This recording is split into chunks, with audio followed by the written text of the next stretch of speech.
You're live. Yay, we're live. Nobody else. See, you're still further over. What? Well, what do you mean? I'm further over.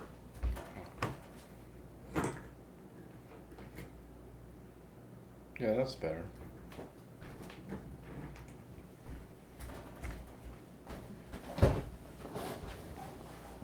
So that's better. Fine. Glad it meets your approval. And you're taller than I am. Yeah. I've had nobody join us yet. It's Father's Day. Yeah. My video.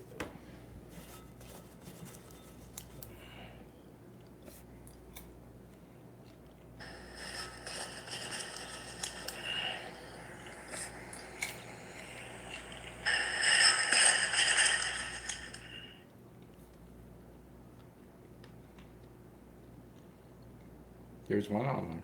That's me. No, I Oh, no, there's three. Oh, we got 3 people. Okay. Got a like already. Thank you for that. Oh, it's Glenn. Glenn is there. Hi, Glenn. Didn't see you last week. Missed you.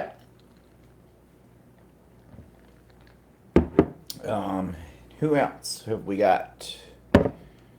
Just give everybody a few seconds here before we get started. I had training for work to do. Catherine's here. Hello, Catherine.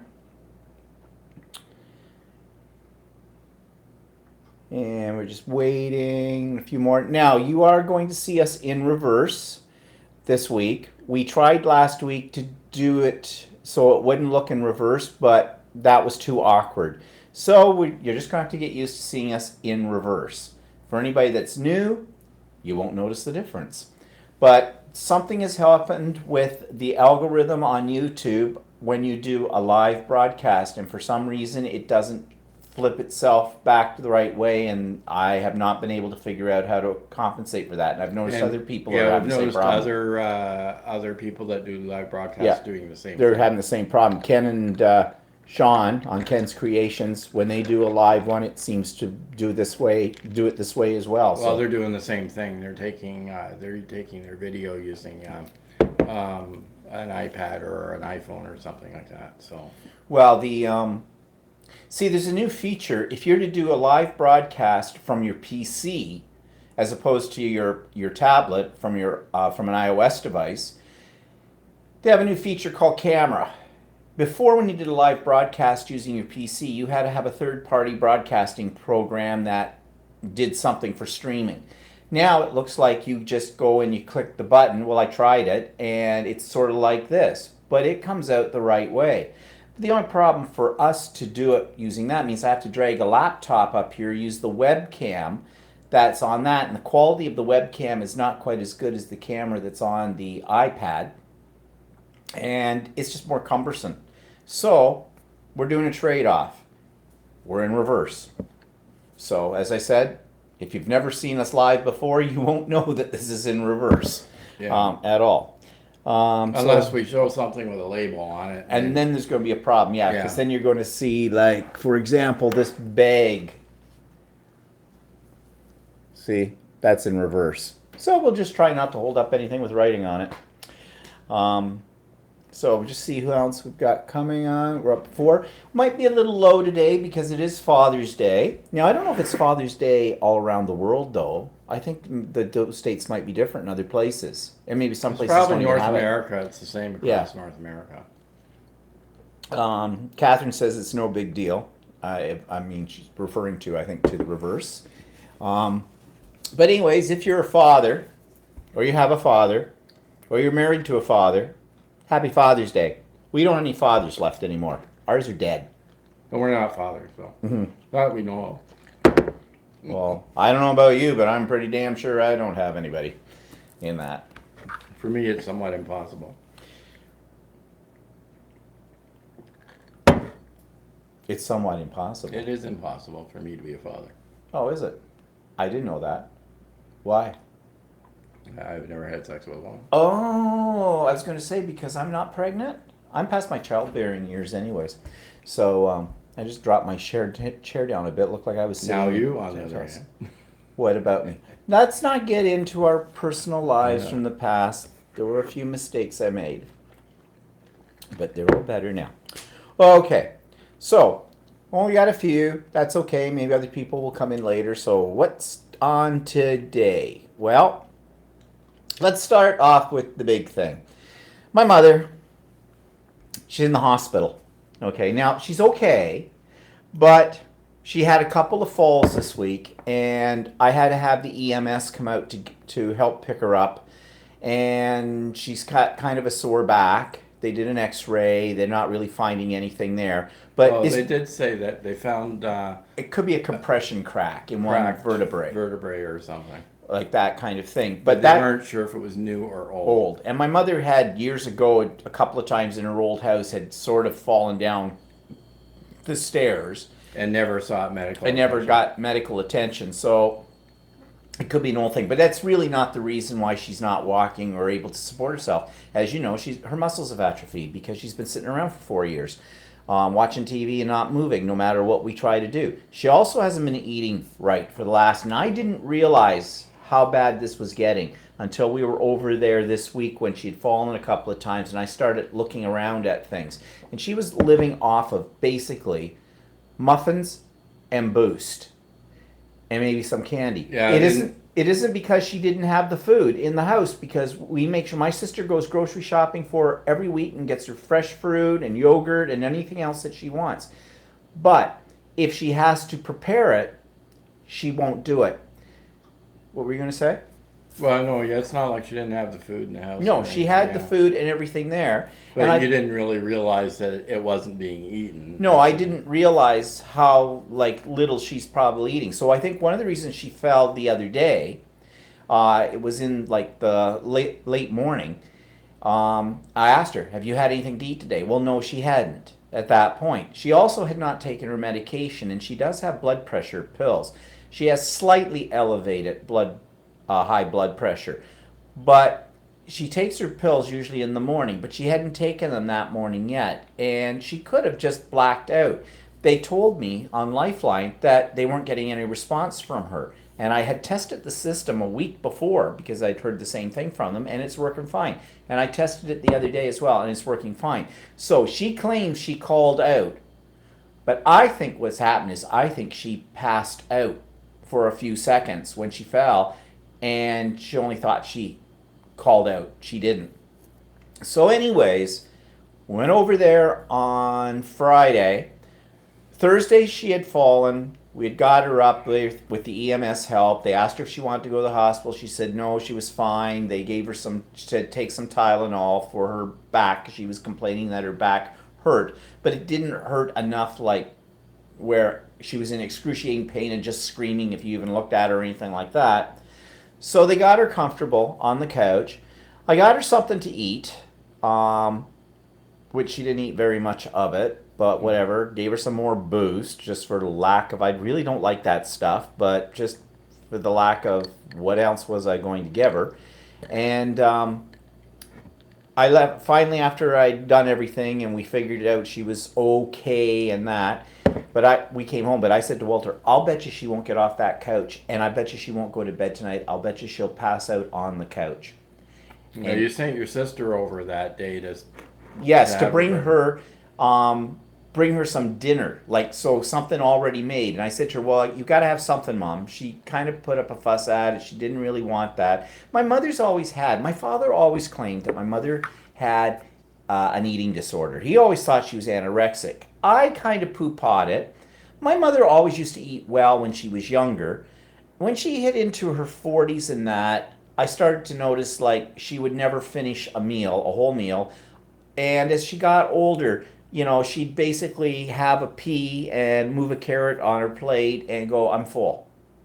And of course, I wasn't at home. I wasn't there all the time to see this. My father was. And I don't know, maybe I didn't want to acknowledge that there might have been a problem, but I think she does have. My sister and I have been discussing it, and Walter, and we think she probably does have a slight eating disorder. But part of that is because my mother's always been very conscious of her appearance, and my mother's was never a heavy woman, and she kind of prided herself on keeping relatively slender.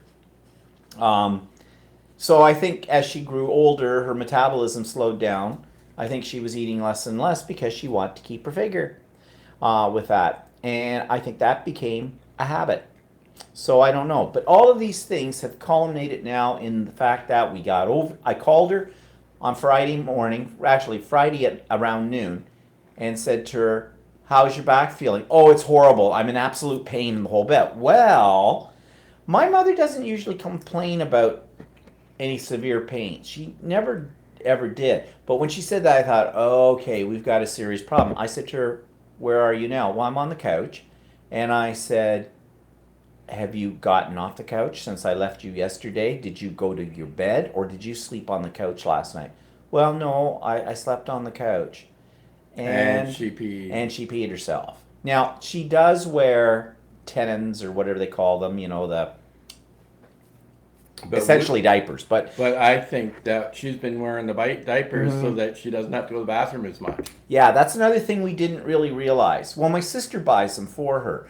I knew that she had them, but I thought she was only occasionally wearing them, and I thought that sometimes she might be wearing them when she went to bed. Because I do know, I don't understand women's anatomy as they get older, what problems they have, but I have read and heard that sometimes older ladies do have a little bladder control problem, like you laugh too hard, you might pee a little. I don't know about all of that stuff. But I think now we think what she was doing, which would explain why her garbage always smelled like, quite frankly, cat piss. She doesn't have a cat. Is that she's been using these on a regular basis and she's been putting them in the garbage. And when we take out her garbage and everything, that's where they are. And then my sister kind of filled us in a little bit more and said, "Oh yeah, she wears them all the time." See, I didn't know that. I didn't know that. She didn't share that information with me. Well, probably not because I'm a man. So, is that something you want to tell your son? Kind of a deal.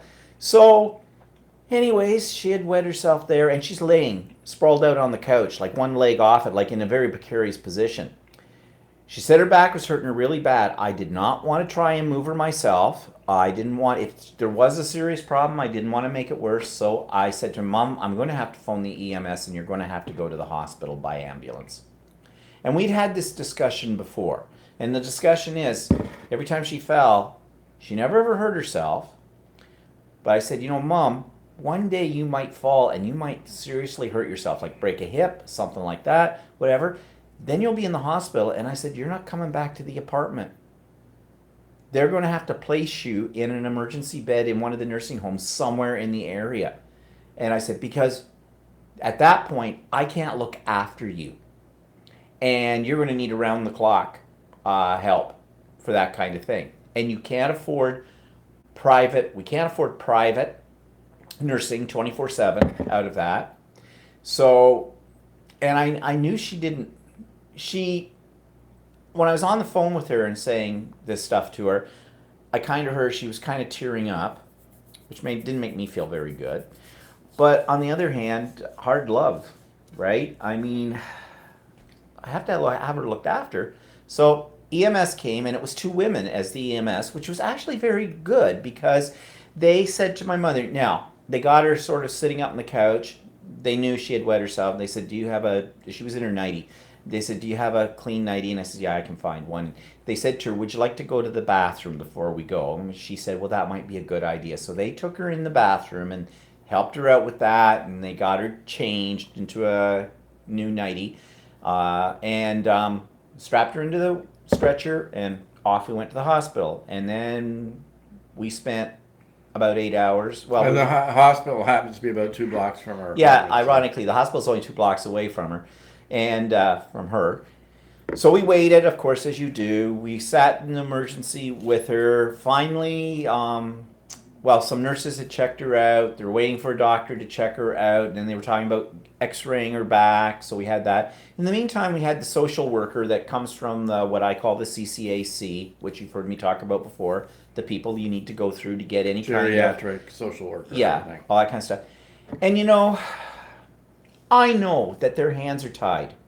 The government ties them up. They can have only so much space in nursing homes. And what they try to do, though, is to talk you out of taking them back home, but getting either putting them into a retirement residence that has assisted living, And they're very expensive. extremely expensive. They start anywhere from about 3,500 to 4,000 for a studio, which is just a room basically with a bathroom in it and maybe a little counter with a sink in it, kind of thing, and a little fridge, and up from there. But everything is a la carte. So they will take her down to all her meals, which is a nice thing. They prepare all meals and that, but it's in a dining room. Well, that can cost you as much as $600 a month. Extra. That's extra. Laundry is extra. Everything is extra a la carte. So you go from $3,500 to $4,000. You can be up to $5,500 a month easily. Plus, I question the kind of care you're getting even though you're paying for this.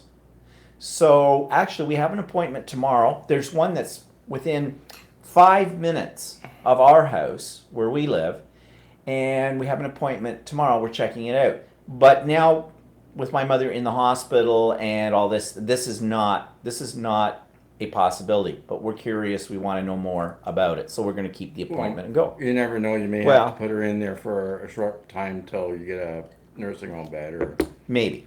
We'll see. I don't know. So where we stand right now with her, they're going to do a CAT scan tomorrow, Monday. I don't think they're going to find much on the CAT scan. Her whole problem is, and this is the thing, I keep telling them this, and they look at me like I'm talking out of the three sides of my head or something. I keep saying to them, all she does all day long is sit and watch TV. She gets absolutely no exercise. Her leg muscles have atrophied. She her cannot. arm muscles. And her too. arm muscles have too. She has absolutely no strength anymore. And this is what's going on. But they won't believe me. Well, especially when they hear her, she's 77 years old. So So she's young-ish, like, for this kind of thing. I tried to explain to them why this has occurred. I've tried to explain to them that my father passed away 4 years ago unexpectedly. It was a shock to my mother. She went into depression. She stopped doing what she used to do, and her system is shutting down with it.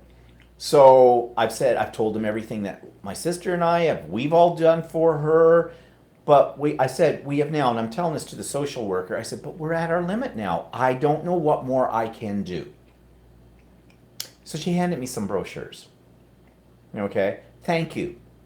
And she realized too that I was kind of in the know about what all these options are, because I've been looking into them, I've been reading them, I went through a lot of this with my father and the whole bit.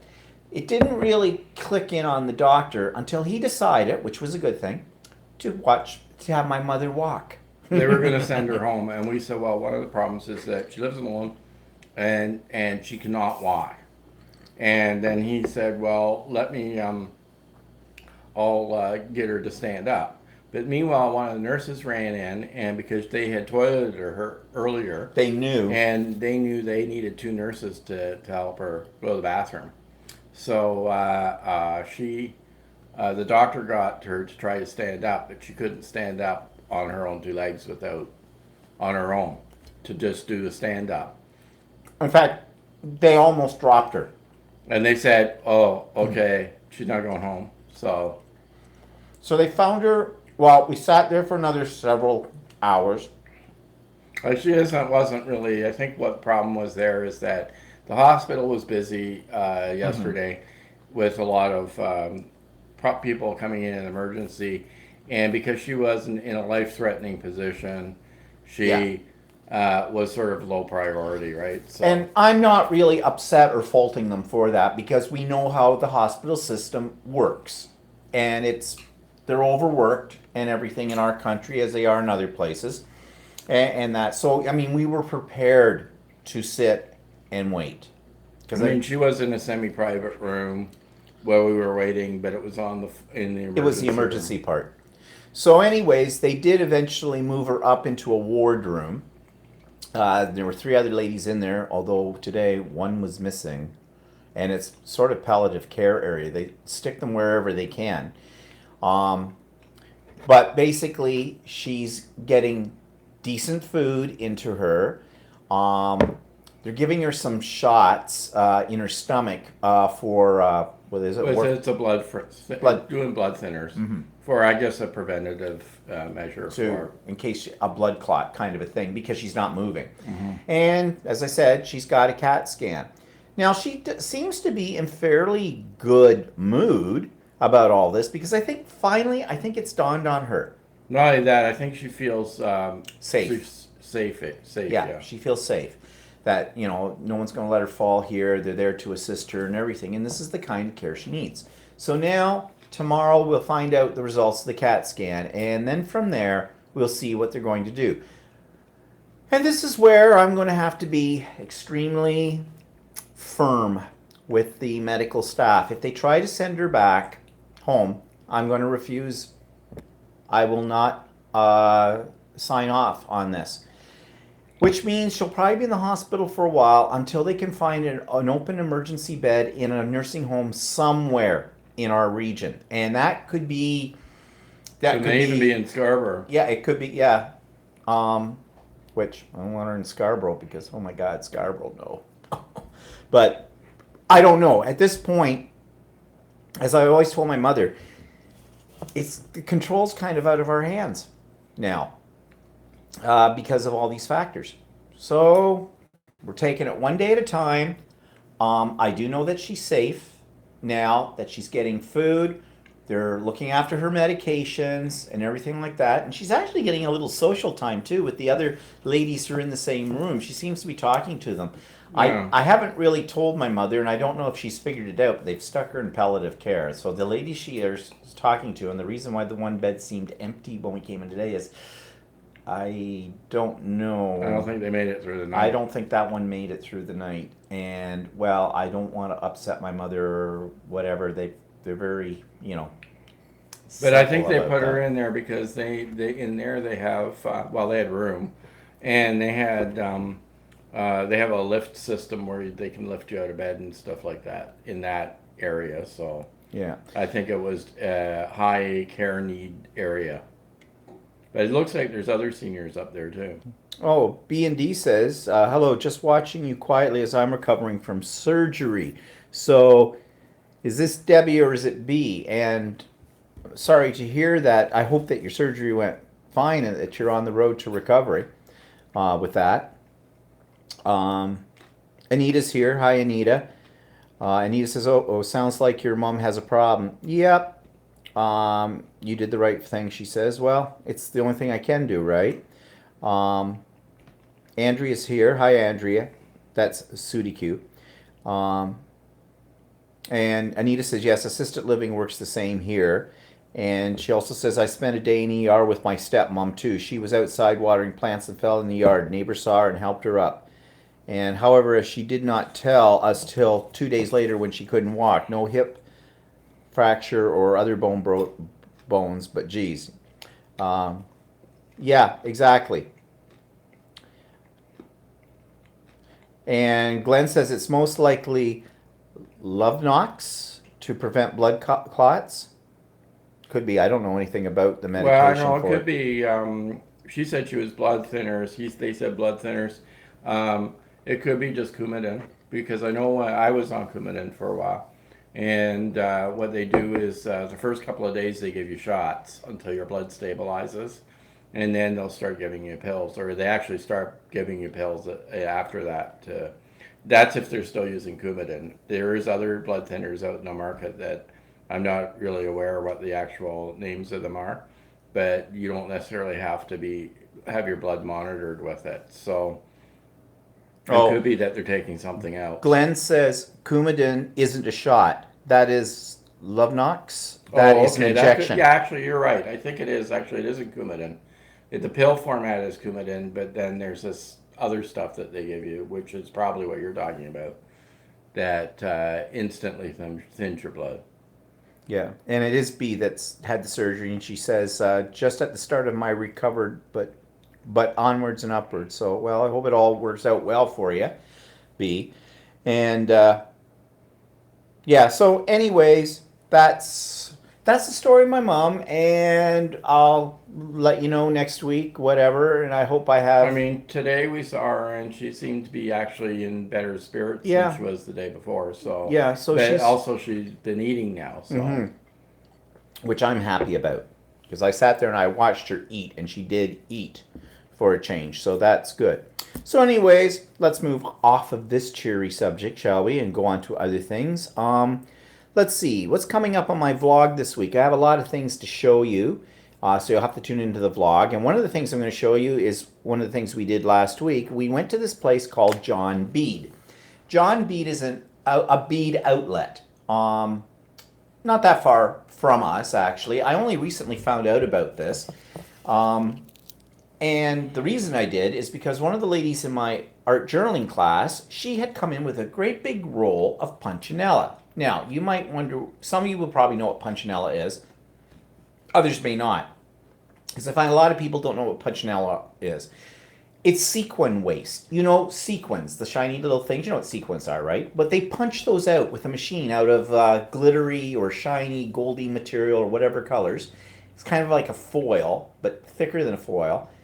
And what's left over is called sequin waste. So basically, it's like if you make gold sequins, it's a coil of gold, sort of like looking paper or metal, metal metallic. or whatever, thin metal, and it's Like got foil. a bunch of holes in it Yeah. where the sequins were. But people use this in art things all the time. And I've asked at fabric stores about it, and they call it either sequin waste or Punchinella. I've used both terms, and in most cases, none of them know what I'm talking about, and they don't have it. So this woman came in with a big roll of it.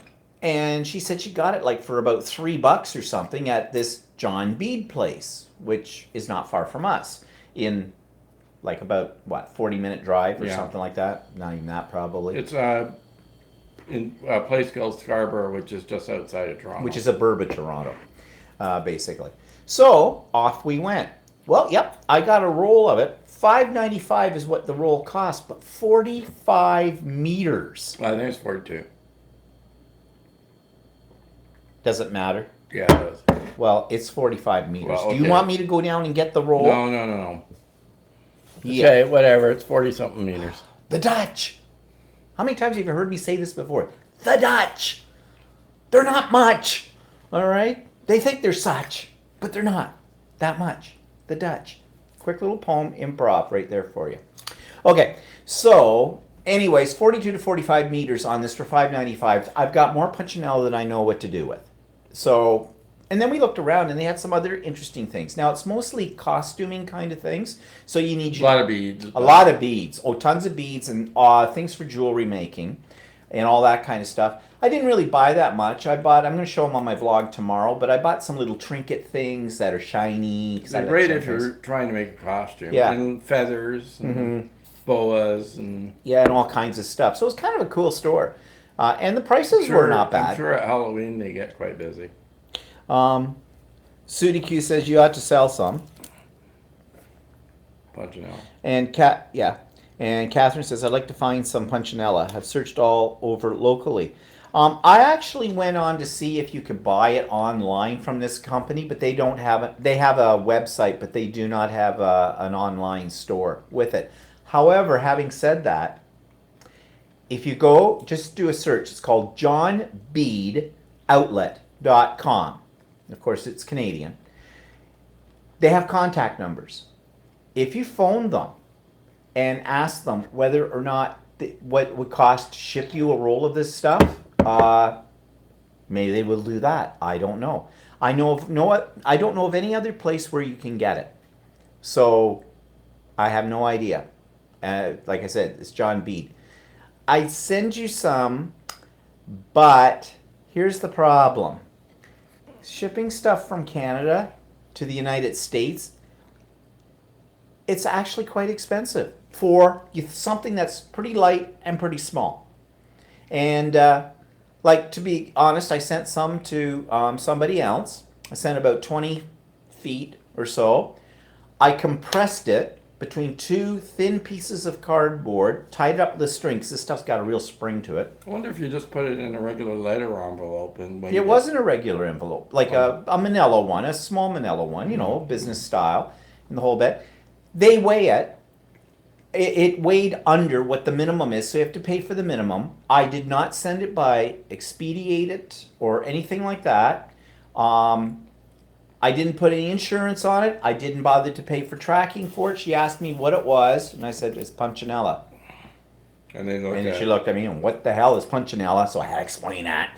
And then she says, well, what's the value of it? And I said, it doesn't really have any value. She says, okay, I'll just put down it's $1, kind of a thing. To ship that into the States, $7.18 Canadian for just that small amount of it. So really, it's kind of pricey especially when you pay $5.95 for 45 meters, or maybe 42, whatever, of this stuff. And then, you have a little piece of it basically, and you ship it, and it's at the cheapest rate that you can get, and it still costs you more than the whole roll cost. So, anyways, so that was a neat place. Now, just see what everybody's saying. Catherine says, please repeat spell, please. Okay, it's John Bead Outlet. So JohnBeadOutlet.com. Sorry you didn't catch it the first time. It's probably my horrible Canadian accent. But yeah. So what are things? B&D said, is the popcorn flavored? Sorry, Mama, we seem to be using the same account today. yes, Debbie. it's jalapeno cheddar. Yeah, it is. And then these lovely hors d'oeuvres right here are ghetto hors d'oeuvres because we had 3 slices of pizza left over from the other night, and I just chunked them up and put them in the microwave. My mouth is full, and today's drink is, It's sort of another mojito, but but it has fresh mint from our garden in it. Actually, garden pot. Well, not a pot. Not pot as in marijuana. no, it's not. We're not sitting here with no. No, it's just I have these mint plants in a pot on our deck, and these are called mojito mint. Mojito mint. Okay. Precy says that Amazon has tons of Punchinella. Well, you want to know something? I looked for that. I haven't in a long while, and I never found any. But obviously that has changed, so I'll maybe check that out. But like I said, I've got enough Punchinella now to last me forever and beyond with it. But that might be for other people who are looking for it. That may be a way to get it. Well, Mel's here. Hi, Mel. Anita says, good to know, Tracy. She says there's 20 different types on Amazon. Glenn says, I just looked on Amazon because I didn't know what it was, and there are many different choices. Well, there you go, people. It's available on Amazon. Thanks for you people doing the search for that. So that's great. So, mystery solved, where to get Punchinella. Okay. So this weekend, even though my mother was in the hospital, don't judge me. We had already planned to go and see some good friends of ours that we only see usually about twice a year, and they live in Toronto. And so we were going there for dinner, staying overnight, and coming back home today.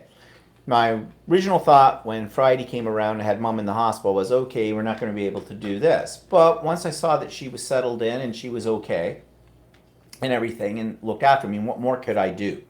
So the hospital had my number, I had their number and everything. She isn't in a life-threatening situation, so we decided we'd go. And the reason we're staying overnight, though, is because we knew we would be having something to drink, and so we didn't want to drive home the same night. Now, we also debated, well, we could go in and not bother to drink anything, anything alcoholic kind of a deal. My sister, at the same time, was working all day Saturday and on Friday. And after work on Saturday, she was driving up to her husband's, my brother-in-law's family's cottage, because it's Father's Day today. Happy Father's Day. And they get together and do, a barbecue kind of a thing up there for her father-in-law. But my sister says, well, don't worry. She says, you go ahead. You guys do what you want to do, and I'll just stay. I won't bother going up. And I didn't think that was right. I mean, my sister kind of said it's just sort of your turn to go and do whatever. But what was my sister going to be able to do? Like I said, my mother was already in the best hands she possibly could be in. So we talked to mom too. And my mother said, no, go, don't worry about it, and the whole bit. It's like, and so we went. And of course, we came back before lunch, back home, and went right over to the hospital to check on her and the whole bit like that. And that's, she's having her lunch and everything was fine. So, anyways, these friends of ours, Bill and Mark, we've known them for as long as we've known each other. Basically, we met them when we first met each other. So that's been 35 years. And yes, they're a gay couple, and they've been together for probably longer than us because they were together when we just got together. So they've been at least together for 35 years too. But they were telling us they're planning this, they're going on a cruise in September. A repositioning cruise. Yeah, which means? It means that a ship that sails the summertime waters in around Canada or the U.S. Coast, like usually they're the Alaska cruises or whatever, what they do is they reposition into either Asia, or they move the ship to either Asia waters or down by Australia type waters or whatever. So the ship they're taking leaves Los Angeles in September and stops at the Hawaiian Islands and stops at Tahiti and ends up going to Auckland, New Zealand, going all the way around New Zealand and ending up in Sydney. It's a 28-day cruise. I believe it's on Princess. So it sounds pretty good what they're going on. So of course they were picking our brains for what we knew about Australia because of the 2 trips we've made. And of course I referred them to my YouTube channel with all of the videos of Australia so they get a sense of it. So it sounds like it'll be a good trip. And I mean, we've never been to Hawaii or to Tahiti or anything like that. So honestly, I used to think when I was much younger that Hawaii was really exotic and I wanted to go to Hawaii. My grandmother had gone to Hawaii once and came back with chocolate-covered macadamia nuts for us. And I'd never had chocolate-covered macadamia nuts since then, and or up to that point in time. And actually, I do like them, but they're very, very expensive to get here. But anyways, so I don't have as much desire to see Hawaii anymore. Well, essentially, it's another state of the United States. I mean, I know it's different and everything like that, but I don't know. Just, I guess after you've traveled enough in other parts of the world, what seems... Well, we're not big into even going to the Caribbean and stuff like that, or No. we're not big beach people, so... No. We've been to the Caribbean a couple of times on cruises and that. It's okay. Doesn't really float my boat. Oh, there's probably something funny in that, but whatever.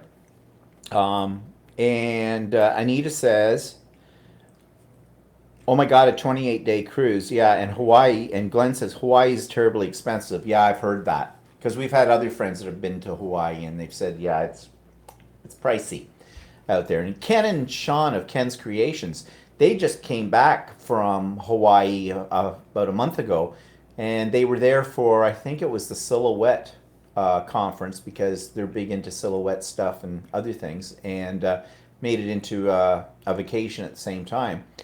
And they stayed at some resort. Oh, they stayed at a Disney resort. Yeah, because they're in love with Disney stuff. I don't know, there's too many kids there. Yeah. And they were just taking videos when they were floating around on inner tubes down the little lazy river water thing, and a lot of little kids there. And I would think, wouldn't it be fun to drown them? Like, just hold their little heads. I'd be more apt to go to an all-adult resort, if possible. Yeah. And Catherine says, will you be attending Luminato Festival next Friday in Toronto? We have never gone to it. And Mel says, what is it? It's basically a festival of art and lights, I think. And is that the one they do at night, or is it? No, you're thinking of Nuit No, I'm thinking of Nuit Blanche. Yeah, this one, actually, I can't really answer that question because I'm not absolutely sure. Well, no, we're not going because if we are going anywhere, we're going to Patricia's boat. Well, yeah, but that's not what I meant. I don't know what this is. Yeah. What exactly. It's an art festival of some sort. You can look it up. I can't right now because of what we're doing here, but It's an art thing, and it's very popular from what I've heard, but we've just never been to it. The problem is Toronto has all kinds now, especially this time of the year and into the summer. Every other weekend there's a festival.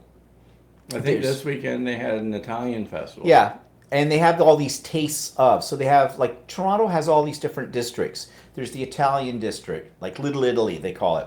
There's Chinatown. There's the Greek section of town. They usually have near the end of the summer. They have something called the Taste of the Danforth. Danforth's actually this long street, The main street where for the the Greek Greeks, district everything is. They is. have these. And there's all kinds of festivals and events going on now throughout the summer. I mean, almost every weekend has something going on in Toronto, and you could go to it if you want. Problem I have with it is too many people. I don't like crowds. I don't like going to something where I'm squeezing between people and I can't see or do much of anything I'm not really also into getting street food Yeah. and standing there and and eating trying to it. eat it while people are elbowing you and you're wearing it and the whole bit. No, not my idea of a really good time. So, no, we won't be going to that. Sorry. Um, Catherine says, or no, let's back up here. Uh, Anita says, my sister and her husband researched going to Hawaii, but decided that for the money they went to St. Thomas and Islands instead. And hi, Hattie's Attic. Catherine says, my friend is dancing in it. Mm. Oh, okay. And she says it opens with a huge dance production in the streets. Oh, okay. Didn't know that. We only live here. Don't expect us to know everything about where we live. Um, and she says you can look it up online and watch previous year's production. Yeah, well, maybe I should do that because I've never really explored it that far. The problem is we live too close. So, you miss a lot of things like that. Um, but there is a festival today starting in our area, in Oshawa, and they have had this for years, and it's called Fiesta Week, and they have a big parade on Father's Day to open it, and it runs for about a week or so, and they have all these pavilions around. They're just halls and that, but they represent different cultural groups in the area, and you can go and they'll have entertainment and they'll have some of their food, so you go to the Polish pavilion and you can get, cabbage rolls and shish kebabs and pierogies.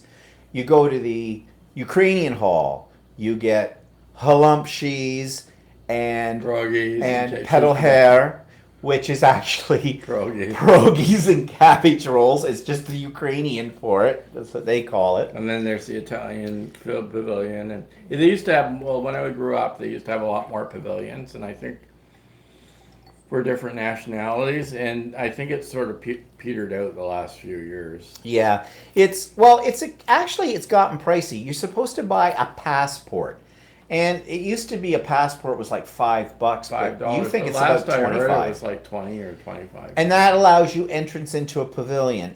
But you still have to pay for all the food that you eat. And it used to be sort of a cheap night out to try something you'd never had before, back when we were much younger. Because when we were much younger, there weren't the restaurants around that had, cultural food. I mean, the most foreign thing that you could get when we were growing up was like Italian or Chinese. That was it.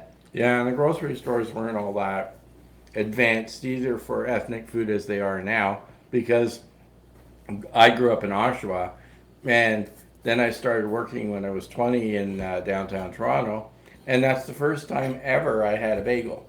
I didn't know what a bagel was. I don't I know know when the first time I had a bagel. when I was 18, 19, when I was in my teens and that, they didn't sell bagels in the stores here. No, that's right. So it wasn't until a few years later that they started selling more stuff like that.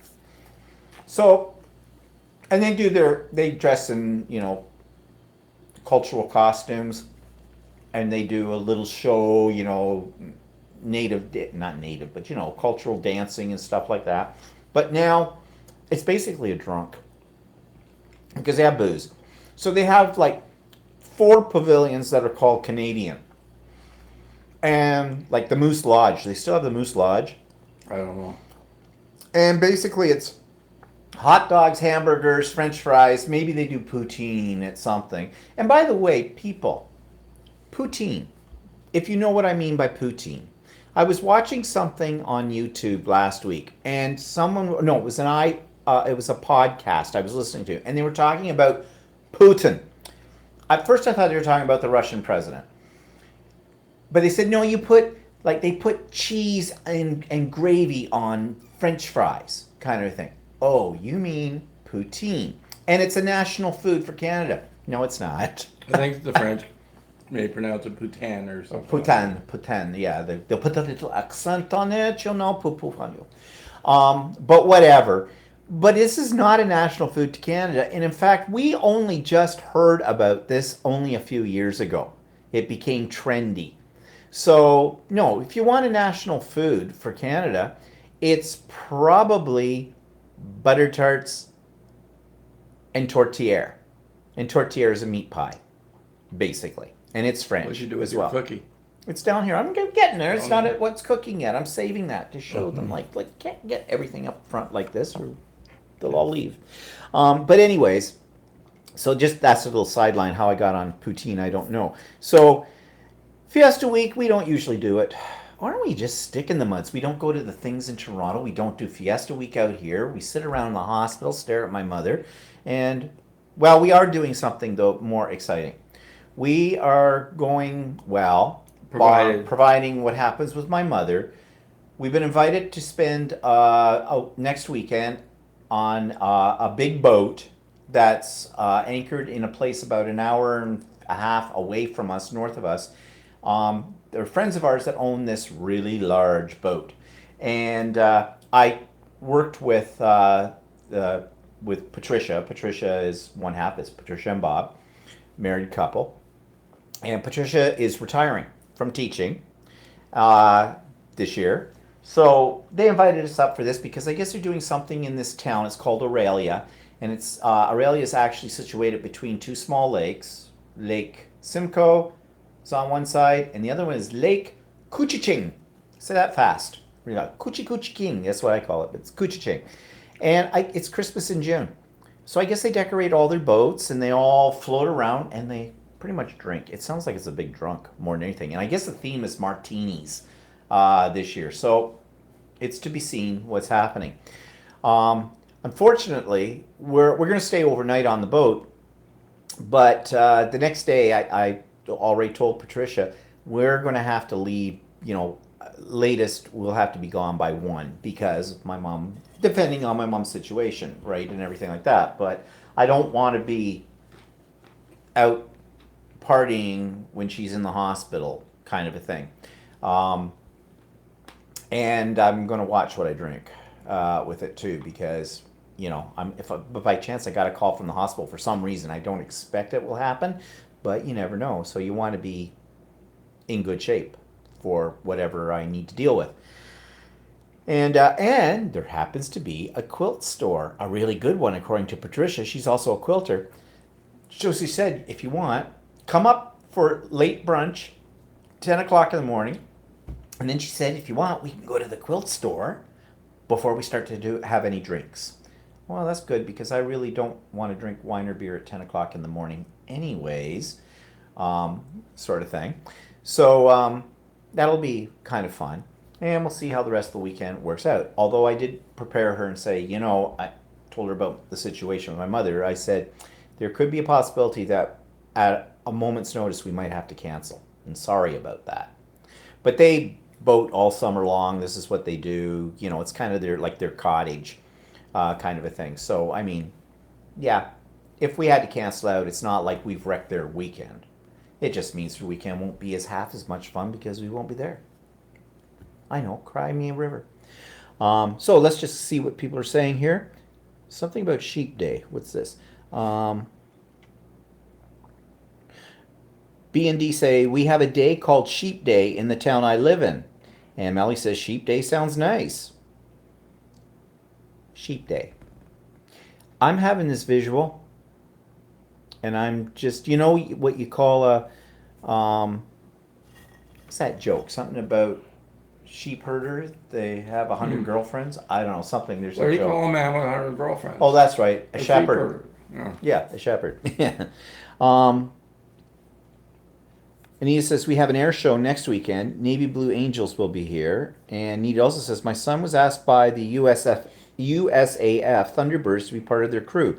But then he got orders to go to Korea just last June for a year. Oh, so I take it that your son is in the Air Force. And Mel says, we have the medieval market happening in 2 weeks in, well, I'll say this wrong. It looks like Turku. Turk with a U on the end of it, but it's probably said wrong. It's the largest medieval and historical event over here. Hoping to go there this year. That sounds interesting. And Kat says, thumbs up the quilt store. Yeah, that would be kind of cool. A medieval market kind of a thing. That's like Mike Deacon always talks about going to these steampunk events, which look really kind of interesting. And they're all dressed up, and Ian, his other half, makes all kinds of things for that. And if you don't know who I'm talking about Mike Deacon. Just look him up. He's got a YouTube channel. He does fantastic art journaling and journal making and things like that.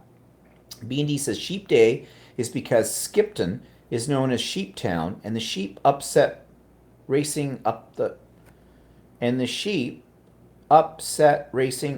high street, and there's lots of other stuff going on.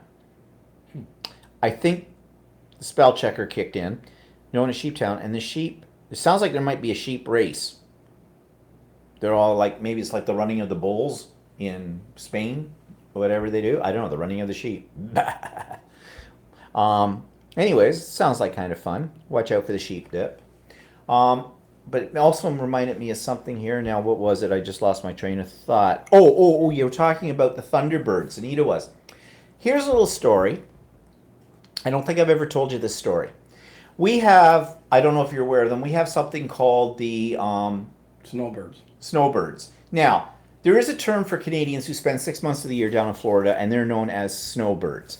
But what I'm talking about is actually the military. It's a special branch of the Air Force, the Canadian Air Force, and these are guys who fly supersonic jets, and they fly them in formations and do all kinds of tricks and things like that. And they're at any air show we have in this country, and in a couple of months' time, we'll have the Toronto exhibition. They call it the CNE, the Canadian National Exhibition, and they usually are part of the air show there. They're very famous.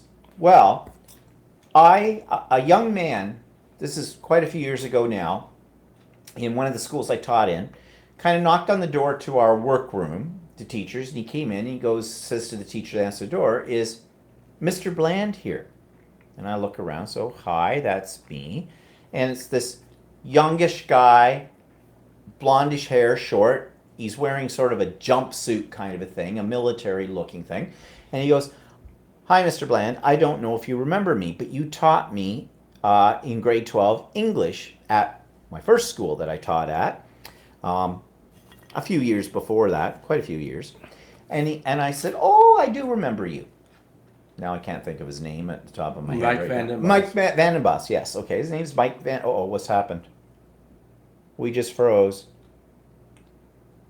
Did we lose the connection?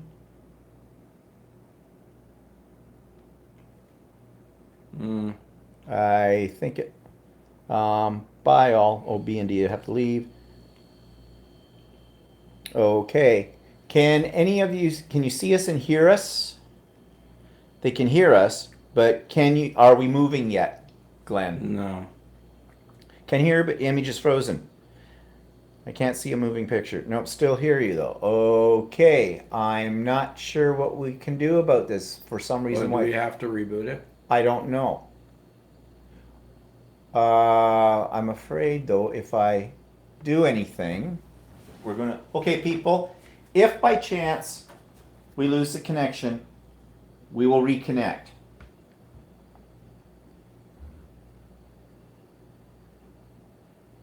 Oh, we're moving again. Oh, okay. Can you see us moving now? I know But you can. Are we frozen still? And maybe a time thing, or are we moving now?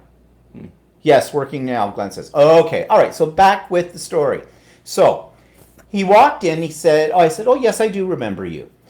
And he says, well, because of you, I have become a snowbird.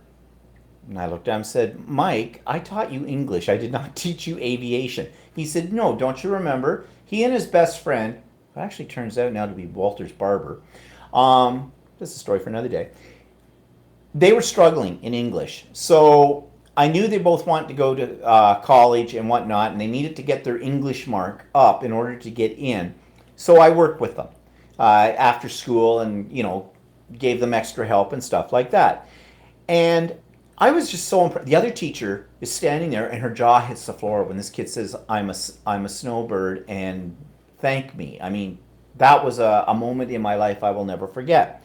But the other reason I won't forget it is because about 2 months, 3 months later, I'm driving to school and I hear about the snowbirds doing in an air show somewhere, and there was an accident.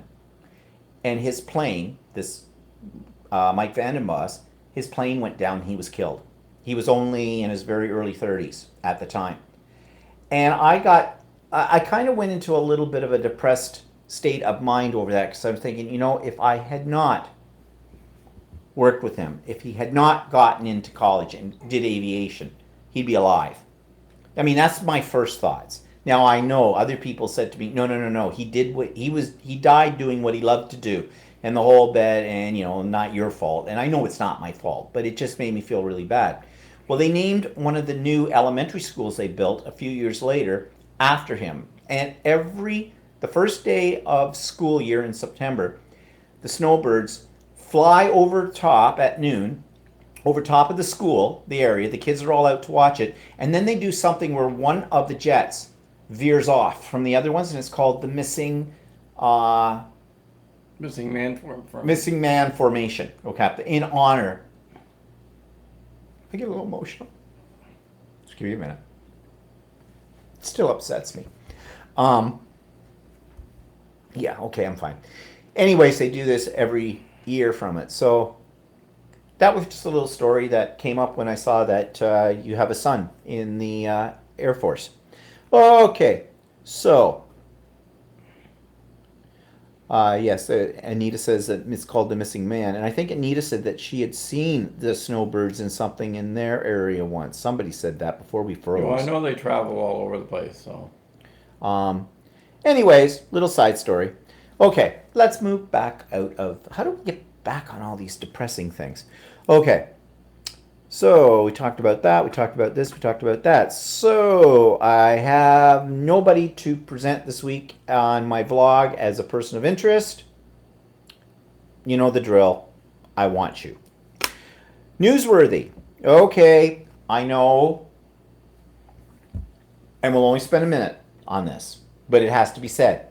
So Trump insults our prime minister and continues to insult our prime minister. And I'm going to tell you something. The definition of class, the way our prime minister has reacted to the insults from Trump. He didn't. And I think it's driving Trump nuts. Because since Trump is a bully, bullies like to get the reaction out of somebody else so they can continue their verbal beating or emotional attacks or whatever.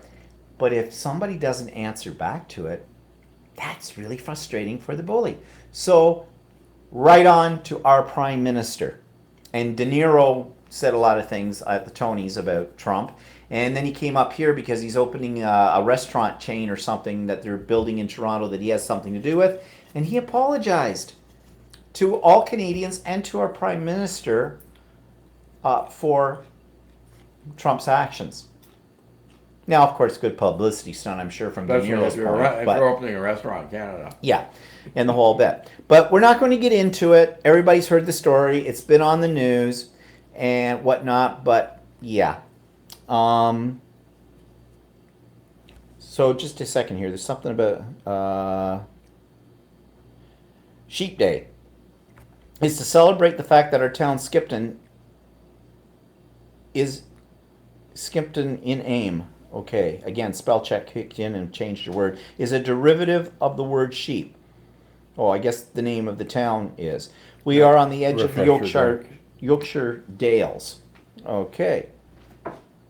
And then Anita says, oh yes, I have to tell you that there are so many Americans who respect Trudeau. Yep. And we do too. He's He comes from a legacy. His father, as you probably know, Pierre Elliott Trudeau, he was our prime minister back in the late 60s into the early 70s for quite a few years, and he was quite revolutionary in his way of handling, the media and everything else and whatnot. And you either absolutely loved Trudeau or you absolutely hated him in those days. But his son Justin, who's our prime minister now, has all of his father's intelligence, and he's got a lot. Well, Trudeau himself was fairly diplomatic, but Justin is even more diplomatic. Like, there's no flies on Justin. And it doesn't hurt the fact that I guess a lot of people consider him good looking too. So I don't know. But he is a good leader. And he's not going to back down. He's just not going to get involved in verbal warfare, which is classy. I think that's classy. Glenn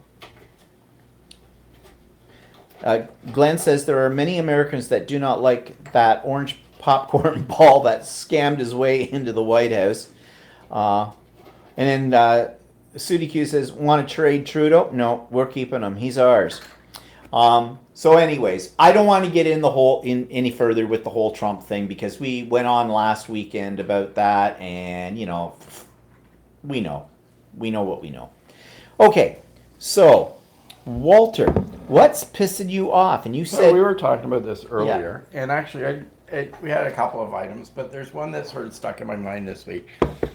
We were in our Walmart, and or a store like Walmart or something, or anything any store that offers those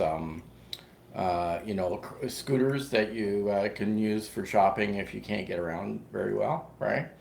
Well, we saw a lady and her two kids, and she was using a scooter with her kid on it, and I think basically they were joyriding around the store in this scooter, because I don't think either one of them were disabled in any way. Didn't look like it. And that I know of. I could have been mistaken, but it didn't appear like she was. And basically the kid was giggling and having a good time on the scooter. Well, what annoyed me was, what about she's taking a scooter away from somebody, or like that they only have so many scooters in the front, right, when you come in, that what if somebody that comes in and actually does need to use one, who's a bit disabled or has a hard time getting around, and they don't have one available? She's taken one up. And about a month ago or so, I was in one, and there was a mother and daughter each having one, and they were sort of like racing around the store in it, and they were young, and it did not appear to me that either one of them were disabled in a way. Maybe possibly the mother had some walking problems, but then why should the daughter be taking one of these as well? And again, then that's one less one out the front that can be used by somebody that really needs it. Yeah. Then also I saw a girl in there one time who could have used one. She was using, she had crutches, and she obviously had her problem with her foot or something. Hi, Brenda. And one of the staff at the store suggested she use one of the carts.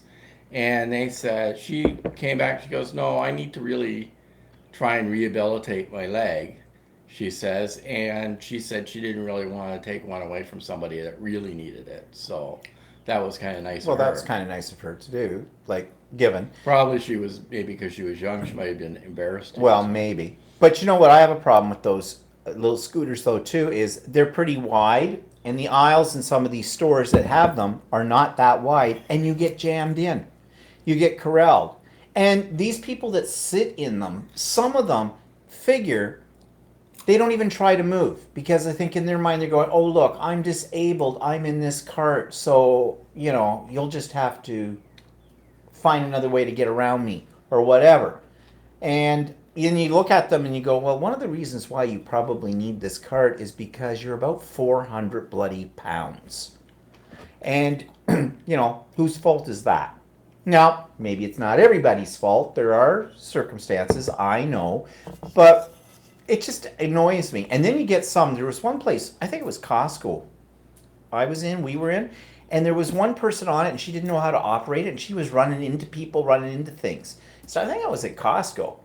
that I saw this one day, and she was just all over the place. So I've been backed into at a grocery store before. yeah, I mean, okay, they may need a license, but that's like these people now in our area that are out in the roads with these little scooters, and they're not wearing a helmet, and they're tiny little things. They probably only do what 50 miles an hour at the most, 50 miles an hour. 15. or 15. Sorry, 50. they look like they're going 50. I don't know. And they're all over the road, and they're up on the sidewalk and the whole bit. I mean, they've got to follow the rules of the road like any other vehicle. And when you talk about vehicles, the other thing that this all leads to is cyclists. We have a big problem with cyclists in the city of Toronto. They're everywhere to get around. The problem with Toronto is they don't have enough bike lanes. They keep adding some all the time, but it's very congested in Toronto to drive through it. And these people tend to go up on sidewalks between cars and the whole bit, and then they get creamed out of it, and they blame the drivers of the cars. Now, in some cases, yes, it is the fault of the drivers of the car because they're not paying attention or watching. But these bicyclists come out of nowhere. You know, like some people open their car doors to get out, and bang, they get a In bicyclist. fact, I had something happen even in our locality. You don't see a whole lot of bicycles, but I was driving out of one of the stores, and I looked both ways to get across. There's a sidewalk going through the exit, and somebody, a young guy, was ripping down the sidewalk really fast on a bicycle. Had I been a second earlier, he would have slammed into the side of my car. Yeah. And he shouldn't be driving on the sidewalk. No. So, I mean, there's all these inconsistencies about the rules of the road. Well, they're not inconsistent. It just means that cyclists, they want all these rights and the whole bit, but they won't follow the rules of the road. Not all of them, okay? I'm not saying all of them.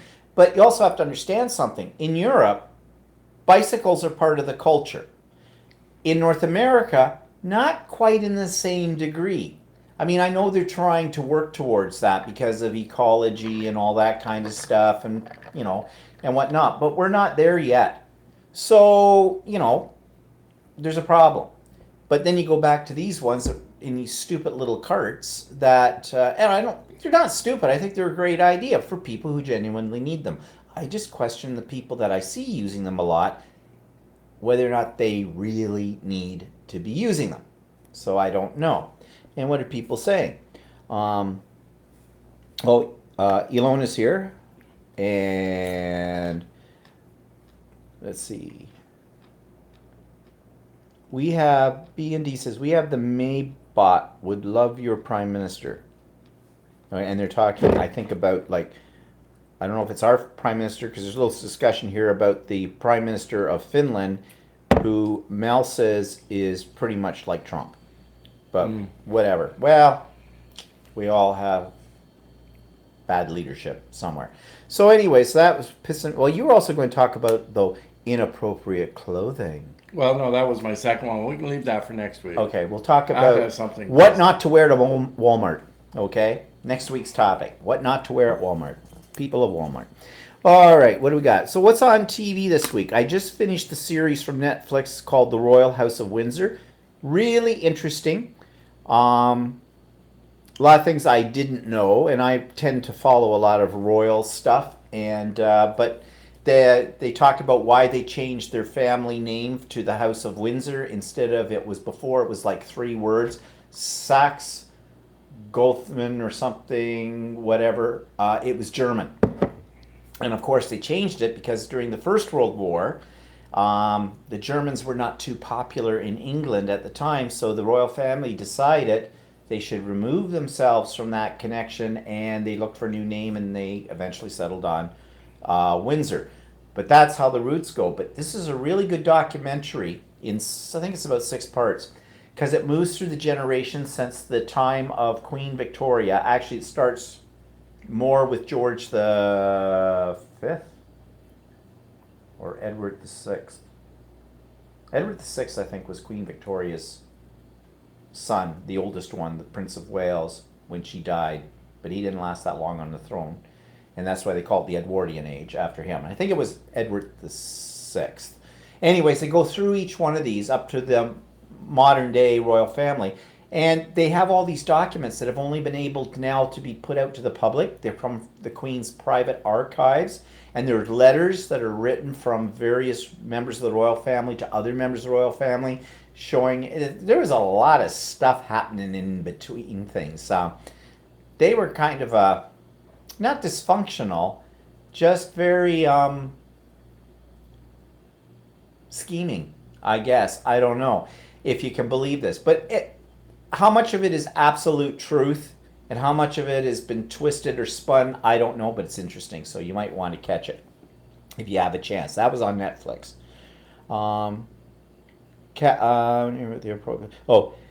Glenn says, I want to hear about the inappropriate clothing. I hate teasing me to wonder what Walter thinks. Tune in next week. I'll make a note of that. Inappropriate clothing. Now, I'll warn you. This could get insulting to women. But we are going to try to be fair and talk about it from both male and female perspectives. So, inappropriate clothing next week. Tune in. Okay. Oh, next week, timing might be a little off because that's when we're supposed to go up to this boat we talked about earlier, and then my mother and everything. So We'll try our best to do We'll try our best to keep on our schedule, but forgive us if we don't. I think you probably understand. No problem. And Glenn says, what was the name of that a documentary? It was called The Royal House of Windsor. And it's on Netflix. It's on Netflix. And Catherine wants to know, are you enjoying your subscription to Craftsy? Yes, I do like it. I haven't watched much. Actually, there's a new one. I don't know if she's put up a new thing, but Angela Walters is a quilter. And she has like the Midnight Quilt Show on YouTube and other channels as well. And she's now doing a series on Craftsy where she talks about her own life, her daily life kind of a thing as a company, because she has her own store and things like that, and she's a designer for both fabrics and for tools and all the other stuff. And I saw 2 episodes that they had up. I don't know if they've got a 3rd one up yet, but it's kind of interesting. But you can only get it through Craftsy if you have unlimited with Craftsy. I don't think you can get it without that. But yeah, I think it's worth the money that I paid for it so far. So, and Brenda wants to know, I may have missed it, what's for supper? Well, tonight we're having, as it thaws on the counter, chicken pasta Alfredo, which is not made by either one of us. It was bought at Costco a few weeks ago. And in Costco, everything comes in large quantities, as you know. So I had split it in half. We had one half a few weeks ago. This one I froze. And so that's what we're having with some garlic bread and either a regular salad or a Caesar salad. We haven't decided yet one way or the other. When I say we haven't decided, I haven't decided because I haven't asked his nibs here what he would prefer. What do you want, regular salad or a Caesar? I don't care. What do you want? I want Caesar. Okay, fine. Oh, wow, that was easy. Okay, never mind. You're a witness to it. He said I could have Caesar salad. Okay. So, if he bitches about it, too bad.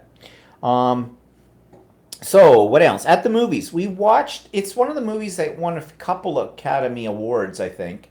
I watched it on Netflix. Yeah, it's called Lady Bird. The description of it didn't really impress me, but we watched it, and actually it's pretty good. The only thing I was pissed off at is the ending. I hate it when they have an ending that just ends. It doesn't necessarily tie up all the loose strings, and it's not even necessarily that kind of ending that leaves you on the edge of your seat waiting for a sequel, because I doubt there'll be a sequel to this movie, because of the way it is. But it just, that's it, bang, it was over. But it's worth the watch if you haven't seen it. It was out in the theaters, of course, but now we watched it on Netflix. But it's pretty good. Oh, Nairee's here. Hi, Nairee. What else? Nothing on YouTube. Haven't found any new stations that we've fallen in love with or whatever. Although I still watch Vivian Tries. She's kind of annoying. Yeah. But her stuff, it's kind of interesting to watch what she does with these as seen on TV products, or she's been testing Well, dollar it annoys things me that from. she doesn't read the instructions, and it annoys me that she just assumes stuff with that. Yeah, but I think the reason she possibly does that too is to actually The, look the at average person that doesn't want to read instructions. it like, is it idiot proof? Yeah. Here, you can have that last one. Okay. You eat that right up. Yeah, good boy. Fatten you right up. Yeah, didn't kill you. So nothing new on YouTube. I'm still reading the same book I was reading before. I'm not a slow reader. I just don't read during the day. I read just before I go to sleep at night. So I only read maybe 1 or 2 chapters depending on the book, and then I'm gone with that. Mel says, I'm waiting for a movie about Freddie Mercury and Queen called Bohemian Rhapsody. It should be in movies in November. Yeah, they've already been advertising. I think it opens here earlier than that. I don't know. Maybe not. The guy that plays the lead in Mr. Robot is playing Freddie Mercury. Oh, is he? Yeah. He's going to play Freddie They, Mercury? I think they kind of made him up a lot. Oh, they'd have to, because he doesn't look anything like Freddie Mercury. Adam Actually, if Lambert. you look at Freddie Mercury carefully, he does facially look somewhat like him. Oh, okay. I never really saw Freddie the Mercury resemblance, always but- had sort of like buck teeth and everything. That's true. But Queen has been touring, or was touring for a while, and they were using Adam Lambert as sort of the replacement for Freddie Mercury in it. But, I mean, actually, Amber Lambert, I think, if you made him up, could look more like Freddie Mercury. Yeah, I don't know. But I don't know. But anyways, yeah, I wouldn't mind seeing that. I mean, I was and was not a major Queen fan. I mean, Bohemian Rhapsody, of course. Who can't like I Bohemian had Rhapsody? a few But friends that were really more into it than I was. But I did have a couple Queen albums. yeah, well, I think I did too at one time. We have a whole bunch of old vinyl in our crawl space. We should pull it out one day and look at it, because vinyl now is We don't have a record all player the. anymore. No, we don't have a record player for it, and I'm going to go out and buy one for that. Although they have ones now that you can buy, and they've got that USB port thing that you can connect into your computer, Yeah. and you can then rip the tracks off. But most of these albums, anyways, I think you can actually get on iTunes. Yeah. In that format, so maybe that's not worth the. Well, they say it's a little purer sound and all. Yeah. But I have a feeling our ears are old enough that we don't. We really don't notice, no. So it doesn't matter. Let's see. I'm waiting for the. I think the younger people think it's novel that you'll actually hear cracks and bumps and spits and spots. Yeah, that's what we didn't like about that kind Yeah. of stuff. But Anita says, I saw something on Facebook about Etsy increasing charges, and a lot of people are upset. I have never ever bought anything off of Etsy. So I'm not and sure. actually, isn't it Mike Deacon said that he sold stuff off of Etsy at one point, but he was complaining about They were putting up. cost. Yeah, that was about a year or so ago. Yeah. And so now anything he sells, he's got it set up on his own website. He doesn't do Etsy anymore. And he said because they increased their fees, or whatever percentage they get of what you sell. So I don't know. Glenn says, or Mel says, he suits the role very well, but fake Queen. There's only one Freddie. And Glenn says, Adam Lambert did a good enough job, and things he really couldn't do. They had Freddie video that did it. Okay. And things he really couldn't do, they had Freddie video that did it. Oh, okay. So they put in video of Freddie Mercury. And Irie says, all the cracking on records. Yep. Or crackling, she says. Yep. So what's cooking? Well, you already know what we're having for dinner, but I want to introduce you to something that I may have shown this at one time. It might have been one of my vlogs a year or so ago. It's a cookie. This is called, well, it's got many names. It's where I bought it, it's called a jammer. What I called it as a kid when my grandmother used to get these, jam jams. It's 2 oatmeal cookies with raspberry jam in between. They're absolutely delicious. What's good about these? You gotta have chocolate milk, and you dunk them. You can have regular milk too, but I prefer chocolate over that. And they're delicious with it all, and go right to your hips. But that's what's cooking this week. Now, Walter claims, too sweet for me. I'll only have half. Yeah, but he eats the other half too Later on. So you're basically eating a whole cookie, right? Right. Uh-huh. Like, nice logic. Yeah, if you can do it. But anyways, that's what's cooking this week, jam jams. And I tried to make them once. Yeah, but for some reason, It just weren't when the we've same. tried to make them, the cookie gets really, really, really soggy. Mm-hmm. And they think they use a special jam or a special stuff that's somewhat dehydrated or whatever that doesn't have the moisture in it. Now, they're not cheap. Well, you buy them in a bakery. I've never seen these in a store like this. So the bakery we go to is to get these. The only place I know that makes them in our area is a place about 20 minutes, 25 minutes north of us. And we happened to be up there having lunch earlier this week, and so I had to go in. It's called Hank's Bakery, and I had to go in and Port see Perry. if in Port Perry and had to see if they had jam jams, and they did. But these jam jams are about. I bought a dozen of them, and it cost me with the tax about $14.50. So that works them out to. They're a big cookie, though. They're a big cookie. Yeah, you can see the size They're of it. two cookies with the filling. So This is my cookie. I'm having this. Go. Oh yeah, my. I licked it. You can't have it. Of course, there's more over there. I think they're about $1 a cookie. Is probably what they come out to. But they're good. They're really good. So I'm sure there's places where other people live that they can probably get something like this. This is not an exclusive Canadian thing, I don't think. Never heard it's of it. a semi-Dutch bakery. So Yeah. Oh God, here we go again. It's probably a Dutch thing. I don't know. Maybe it's sort of like the old what do you call it? The syrup waffles that they have. What, those, is that what they call them? Those ones that have Yeah, the... they're called stroop waffles, but the stroop is syrup in Dutch. So I like those too. Not as much as I like jam jams. it's but- two really thin waffles. They're like a crispy waffle, and they put syrup in between them, and they sell them in the store.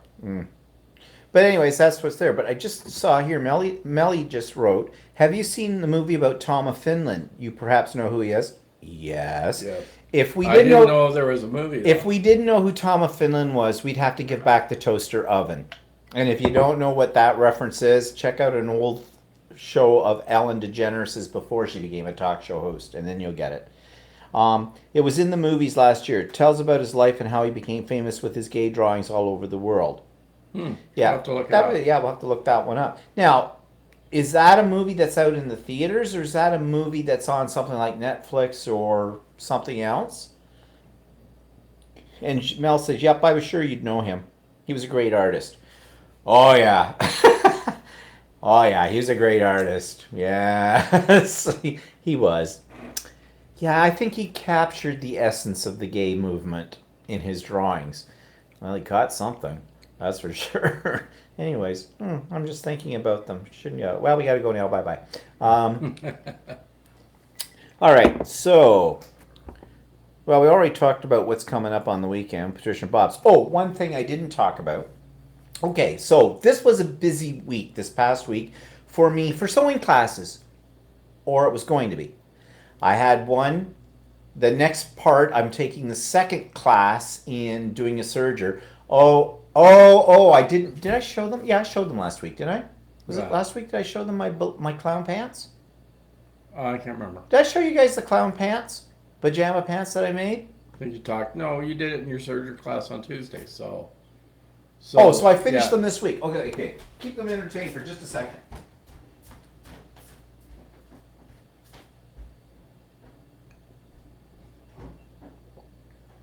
Clown pants. Okay, people. These are what I call my clown pants.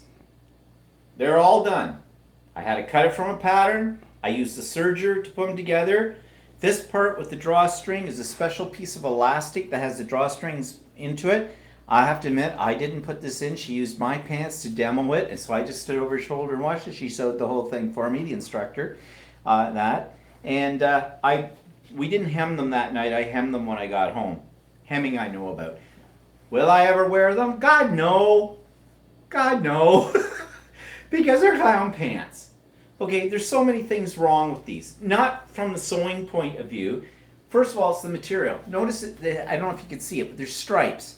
I didn't want the stripes to go this way. My God, it'll make your ass look huge.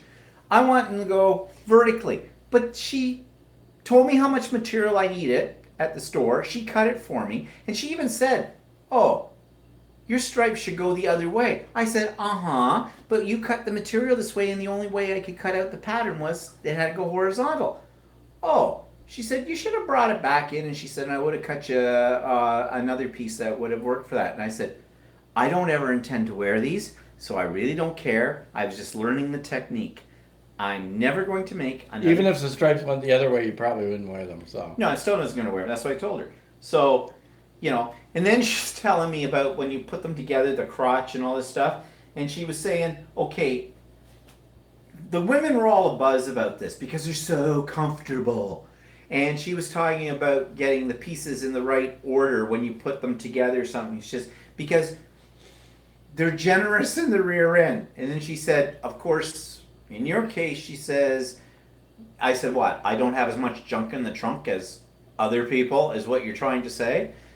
I know what I was thinking. Yeah. But, that's kind of insulting, so I'm not going to say it. But you know what I mean. But anyways, I made them, and yeah, I learned something, so I guess that's worth it. So guess what? The next serger class, I'm making 2 scarves. I'm making an infinity scarf and a regular scarf on the serger. My material had to be something that flows. She wanted one of the materials to be double-sided for the infinity scarf, and I got it at the store. She had it. But she mostly sells quilting fabric, right? So we had to go to another fabric store. She told us sort of what to get, and she wanted us to get like a polyester blend with either silk or rayon or something like this. I had no idea.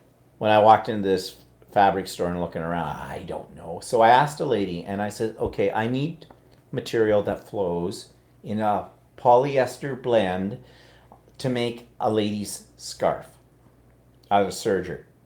Oh, well, she says, you could have this, you could have that. She shows me hundreds of bolts, and I'm looking and going, I don't know. So I finally picked something that's sort of flowery. It's got a dark background. It'll work, I guess, with it all. So that's what we're making in that class. But we're also supposed to do some placemats in another class, some napkins in another class, and we're going to finish off by making a knitted fabric t-shirt. The placemats and the napkins, I'm all in for that. The scarves, if it turns out okay, I'll give one to my mother, one to my sister. I don't know. And the t-shirt, I don't wear t-shirts, knitted or otherwise, but I guess I'll learn something. That's why I'm taking the class. I'll learn something. So, I'm not going to be a garment maker, though. No, I don't have the patience for that. And apparently, garment makers turn around and they say they don't have patience to be a quilter because you have to be so precise. I find, at least from my experience with those pants, that seems harder because you got to cut out a pattern and do all this stuff than piecing a quilt together. But anyways, so that was Tuesday night. Friday night, I was supposed to start my class they call it BQ boot camp. BQ stands for Basic Quilters Boot Camp. And we're supposed to create several traditional squares, and we're going to learn the tips and tricks about what you need to know for basic quilting. Now, I think I'm a little more advanced than that, but there may be things that I don't know, I'm sure there are, that I could learn from something like that. So that's why I signed up for the class. Couldn't go. Why? Where was I? Oh, hospital, mother. Yeah. So I phoned them up at the store and said, I'm in the hospital with my mother. I'm not going to make the class tonight. Now, their policy is there's basically no refund when you cancel. However, I might be able to catch myself up before next week. So I'm going to go in there sometime this week and say, okay, what did I miss on the first night? Because I'm pretty sure if they did one of the squares that night, I've got all the material already. I have it all cut. We had to pre-cut it. for that class. So I'm pretty sure I can probably get caught up. But the one that really pissed me off was Saturday morning. You know, I was taking free motion quilting, a class. Last week, it's only 2 sessions in this class. Last week, we did walking foot quilting, which I already know how to do. But that was fine. And I did learn a few things in that too. Always learn something. You always learn something, no matter what. But this Saturday was the one I was looking forward to. This was the most important class out of all the classes I've signed up for that I wanted, because we were going to do free motion quilting. Now, I've tried free motion quilting on my own. I'm not very good at it, but I know it's something that needs practice. But I felt for sure that if I get instruction in how to do it, there'll be tips and tricks I don't know anything about that are going to help with this. Couldn't take it. So I'm going to go in this week. I'm going to talk to the instructor about it, and I don't know, maybe she can put me towards some resources for that. Or they're so good at that store. I have a feeling that Sharon will say, I'll just come in and we'll probably set up a time, and she'll probably teach me. Well, there were only 2 of us in the class anyways. So she'll probably just show me everything that I need to know from that class on my own without it being a class. And if she doesn't have the time for it, like I don't want to make her feel obligated for this, because this is not her fault or anything like that. So, but I just know that they're the kind of people there that go above and beyond. That's why I go there all the time, why I recommend them to everybody I come across. So if you're in our area in Oshawa and you're a quilter and you want good supplies, please go to Ultimate Sewing in Oshawa. Tell them Steven sent you. I do not get a kickback. Okay. Let's see. There's put them on. They're on. I am not putting on those okay, I'll put them on. Keep them entertained. I'm not taking off my shorts though. We're not having that kind of show. You'd probably throw up. Speak. I don't know. What am I going to say? I don't know. Okay. I know you can't see it. There they are. And boy, they make you look hippie. And I don't mean hippie as in the 1960s. I mean like hippie. So here you go. Suck it in. Put it out. They're just a bag. Really. I mean, okay, they'd be good to sleep in, I think. They actually are comfortable in the whole thing. You can't see any of that, but there you go. So I hope that satisfies you. They'd be okay to sleep in if I slept in anything. Maybe that's too much information. There you go. I modeled them. That's it, people. Let's see. What's people say? Oh, Nairi says, does Spoonflower print your designs on silk? Yes, they will. They have I went online, they have a whole variety of different kinds of fabrics that you can print on. You can go online and they've got a huge list of different kinds of fabrics that they'll print on. Yeah, they've got all kinds of things. I've never bothered because I've never worked with silk. And because I'm doing quilts, I'm not so sure about silk in a quilt. I suppose you could. Or you could use it to make a scarf. Yeah, okay. I don't know how many scarves I'll be making. Bland scarves to go with a Bland bag. Oh, great. A whole designer collection this fall. We're featuring the Bland pants with the Bland scarves and the Bland t-shirt with a Bland bag. You'll want to buy the whole ensemble. Yeah. Bland hat. Bland hat. Yeah, I'm done that. I don't know. Bland clown pants. And Glenn says, those look good and you don't look hippie. Yeah. Nah. It would look lovely out. Yeah, really. Oh, yeah. Well, okay. Now, at the risk of offending the ladies, because I don't know much about women's fashion. No, that's a lie. I'm gay. Of course I know about women's fashion. Like, oh, sweetie, what's this? It's not working for you. Wrong color, wrong length. Go, move away. And don't tell me that you can wear white after the Labor Day. And I've had this discussion before, because there's no such thing as winter white. Sorry. That's just something someone did to sell it to women off season. All right. So, women's fashion. All right. What was I going to say about that? I just lost my train of thought. Went right out the window. Maybe Yeah. that's just as well. Yeah, just as well. I don't remember what I was going to say. So never mind, people. I'm having a senior's moment. I'm looking at what everybody's saying. It looks good. Careful, Walter might divorce you. Yeah, I get half. Nairi says, would that be an idea for scarf material, meaning my fabrics? Yeah, it would be, but maybe. I'll see when I make these next Tuesday night, if I get there. And I'll see. Maybe I'm going to find that this is something I kind of think is kind of cool. And then I might really consider doing it on my fabrics. Oh, and by the way, I have been definitely rejected by Northcott Fabrics. So I'm trying now with Riley Blake.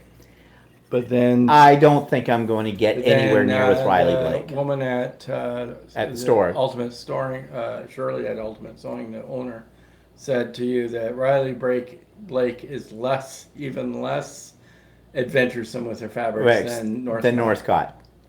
And my fabrics, as you know, have seen them, are a little bit off the wall because they're based on my abstract art. So, yeah. But, give it another shot, see what happens. Nothing ventured, nothing gained.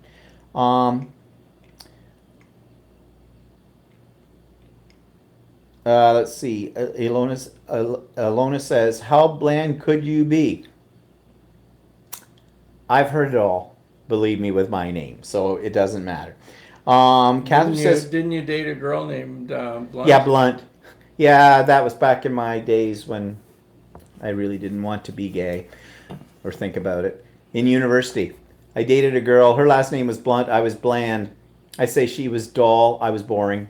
Tasteless, I thought. Or tasteless. I was tasteless. She was dull. I was tasteless. Yeah, but she was a great little dancer. And I loved to dance in those days. And she was a good dance partner. Catherine says, Walmart shopping pants. And then Ilona says, no one should wear white pants, especially with dark underwear. But that... Or no underwear. That is for next... Yeah, or no underwear. But we'll save those comments and those observations for next week's inappropriate clothing which pissing Walter off. No, don't give it away. Don't give it away. White pants. Yeah, don't do that. No. Okay, so anyways, where's this taking me? Oh, yeah, so I missed those classes. So we'll see with next week. And I was a little ticked. I mean, I'm not a saint, as if you hadn't figured that one out. The inside of me, I was going, frig. I got my mother in the hospital. I had this class tonight. I was looking forward to this, and tomorrow, now that's all screwed up. Blah, blah, blah. But, Happens. It happens. And, okay, where's our priorities? I can Remember, always catch up on this sewing. I had tickets to the Nutcracker at Christmas and fell and damaged my leg and ended up in the hospital instead. 10 years ago. Yeah. No, that screwed up my life. But there was one good thing that came out of all of that. When I was cooking, we revisited how to cook with Campbell's soup. And there were some good recipes for that. And if you had never had that accident with your leg, we never would have discovered that. Have we done it since? No, we have not. But it's not that bad. Actually, a can of cream of mushroom soup can go a long way on a lot of dishes, really, with that. In fact, last night at these friends of ours that live in Toronto, one of them had got this cookbook. He had gone... Neither one of them are really... Be careful. No, I think Bill doesn't cook that much. Yeah, I don't know. And Mark, I think, cooked more. It's always good, though, when we're there. Yeah, it's always good. And, but they got this cookbook that was you remember Andy Griffith's show, Mayberry? It's the Mayberry cookbook, but apparently they had gone to the town somewhere in the United States, Aries or something. I don't know if it was Pennsylvania or what. Been there. That's sort of the town that they modeled the television show's town, the Mayberry, after. And so they have all kinds of gitchy things there that have to do with, the Andy Griffith show. And one of them is this Aunt Bee's cookbook. If you know who, now I know some of you probably don't know who I'm talking about with this, but so he did some of the recipes from Aunt Bee's, and they're all named after characters, some of them. So we had the Goober bean salad. Goober was one of the characters in it. Um, was it Thelma Lou's meatloaf that we had? Actually, they were good, and he made some kind of lemonade that came out of the book too. And actually, that was really good. In fact, we shouldn't have had wine at dinner. We should have just laced that with a little vodka, and that would have been really good with that. But anyways, it was interesting. Oh, Mount Airy in North Carolina. Been there, Anita says. Okay, that's the place. Mount Airy, somewhat central North Carolina. Okay. Well, anyways, if you're in that area, pick up Aunt Bee's cookbook because there's some interesting recipes in it. They turn out pretty good. Okay, so I think that's the week. Yeah. So thanks for tuning in, people. That's our time. And tomorrow's my vlog will be up at some point in time. I might be a little late tomorrow because of the way things are that are going on. But anyways, it'll be up tomorrow and I got lots of things to share there. And of course, depending on what happens during the week, we're in planning to be back on air live 4 o'clock Eastern Standard Time next Sunday. And that's when we're going to talk about inappropriate clothing. So tune in. So thanks everybody for tuning in today. And we'll see you all next week. Bye-bye for now.